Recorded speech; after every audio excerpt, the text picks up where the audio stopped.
Nous aurons droit aux origines japonaises de Robert Lepage au Théâtre du Nouveau Monde. Courville au mois de septembre, mais avant les 7 branches de la rivière Ota. Justement, on est sur la scène de la pièce Les 7 branches de la rivière Ota. Ouais. On parle de la bombe d'Hiroshima. Ça demeure d'actualité. Le nucléaire, c'est une chose à laquelle on s'est habitué à ne pas penser. Mais là, on ne peut pas ne pas y penser avec tout ce qui se passe en Ukraine, que ce soit une bombe nucléaire, que ce soit le film Oppenheimer, que ce soit... On sait que c'est une chose qui revient. Puis alors, l'histoire qu'on raconte, on ne parle pas juste de la dévastation, on parle de l'amour beaucoup. On parle si on veut, de la réconciliation des peuples. On essaie de le faire d'une façon simple, poétique. Parce qu'il y a quand même un personnage aussi dans les 7 branches de la rivière Ota inspiré, est-ce qu'on a le droit de le dire, par Denise Bombardier? Oui, en partie, oui. Oui. Mais il est inspiré aussi par bien d'autres personnages, mais c'est vrai. Denise fait un caméo sans qu'elle le sache ou sans qu'elle le saura jamais dans le spectacle. Il est encore question du Japon, en quelque sorte, dans Courville, la pièce qui va ouvrir la saison du Théâtre du Nouveau Monde, où là, avec des marionnettes, vous reprenez une forme d'art du 17e siècle, l'époque Edo, et là, vous racontez votre adolescence, Robert Lepage. Oui, c'est ça. C'est-à-dire, c'est mon adolescence, puis ça ne l'est pas, c'est toujours de l'autofiction en même temps. Je vais être un autre. Oui, c'est ça, exactement. C'est-à-dire que oui, il y a quelque chose d'autobiographique là-dedans, mais pas complètement. Je veux dire qu'on exagère toujours les choses, puis on donne des noms étrangers à des personnages qui nous représentent un peu. Alors, c'est ça, c'est sur les années 70, si on veut. C'est pas une suite là, de 887. Les gens diront, il fait la suite des années 60. Alors oui, c'est sûr que le Québec, son histoire continue. On va pouvoir voir votre travail à l'automne, le 13 septembre, dans la tournée de Peter Gabriel. Oui, c'est ça, oui. Comment ça s'est passé, la mise en scène avec lui? Oui, bien c'est ça. Moi, j'ai pas fait la mise en scène du spectacle. Tout le monde me pense que j'ai travaillé là-dessus. Donc, je suis allé à plusieurs reprises le rencontrer parce qu'il était un petit peu sans collaborateurs.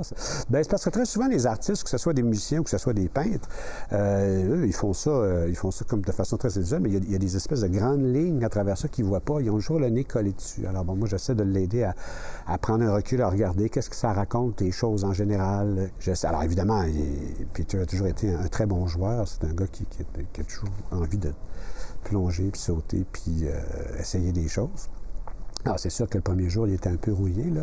Il a monté un escalier tout croche, puis il s'est vu sur le vieux, il a dit « C'est pas ça que j'avais dans mon rêve. » J'ai dit « Non. » J'ai dit « Bien, on vieillit tous. » Vous êtes vraiment un bourreau de travail, vous avez eu une grosse année. Il y a eu Hamlet récemment au Festival de Saint-Sauveur. Avant, il y a eu le projet Riopelle. Ouais. Comment fonctionnez-vous justement pour créer? Est-ce que ça se passe dans le chaos et puis finalement, c'est toujours un travail en continu? Bien, c'est un peu un paradoxe. Moi, j'appelle ça un chaos organisé. C'est-à-dire que oui, il faut que ça commence dans le chaos. Toute création authentique, nouvelle, intéressante, originale doit commencer sans recette, sans but, sans rien. On arrive, on dit, gars, c'est ça, puis on est dans le chaos, puis on nage là-dedans. Puis éventuellement, les choses vont se parler. Tout à coup, il y a des morceaux comme quand on fait un casse-tête. Mais si les choses ne se parlent pas? Mais ça se parle toujours. Il y a toujours 2 morceaux qui se collent ensemble. On fait, OK, ça, je pense que j'en ai un petit peu, tout ça. C'est juste qu'il faut le temps. Je veux dire, je ne sais pas si vous faites des mots croisés. Moi, je suis un cruciverbiste. Je fais des mots croisés tous les matins en français puis en anglais. Puis vous essayez de remplir les cases. Vous allez prendre un café, vous revenez, puis vous avez les réponses. C'est parce qu'il faut laisser du temps. Le cerveau travaille sans vous. Et je fais confiance au chaos. Je pense que c'est ça aussi la différence. Très souvent, quand je travaille avec des artistes, les gens me disent, bon, qu'est-ce que je joue, qu'est-ce que je vais faire dans la pièce? Je ne sais pas. Où est-ce qu'on s'en va? Je ne sais pas. Alors, je me sens toujours un petit peu comme un Christophe Colomb là, qui embarque sur un bateau avec un équipage. Puis je dis, bien là, on s'en va. Il est supposé y avoir un continent. Je ne l'ai jamais vu, mais je sais qu'il est là. Bon, fait que là, il faut que tu gardes les gens dans la foi qu'il y a un continent puis qu'on ne tombera pas. Et c'est ça un peu le travail du metteur en scène dans une façon de travailler à partir de rien. Là. Ça doit vous affecter quand c'est pas bon?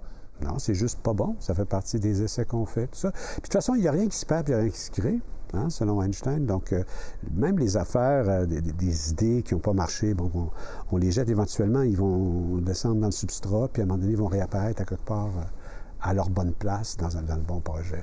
Et ça j'ai été témoin de ça souvent. Robert Lepage, merci beaucoup pour cet entretien. C'est un grand plaisir. Seulement il était si facile de me faire taire.